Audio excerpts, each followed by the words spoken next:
Magandang gabi po sa inyo lahat at sa mga mananampalataya po ng Barangay Mogat at kayo po sa pamilya ni Konsehal Meli.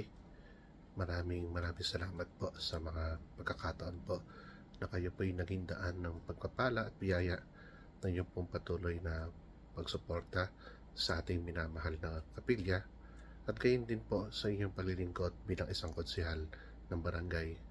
Hari nawa po ay pagkalooban kayo ng Panginoon ng kapayapaan ng kaluluwa.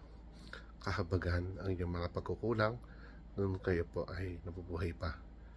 At hari nawa po ay pagkaloob po sa inyo ng Panginoong Jesucristo na kayo po ay malayang yung patuloyin sa tinatawag po na kaharian ng langit. Lulhati sa Ama, sa Anak, sa Espiritu Santo, kapar nung una-una, ngayon magpakilanman, magpasawalang hanggan. Sinawa San Agustin, ipanalangin mo kami. Santa Monica, ipanalangin mo kami. San Nicolas ng Tolentino, ipanalangin mo kami. San Antonio Abad, ipanalangin mo kami. Po'y lubos na nakikiramay sa inyo pong buong pamilya. Asahan po ninyo ang aking lubos na pag-aalay ng panalangin para po sa kapayapaan ng kaluluwa ni Konsehal Meli.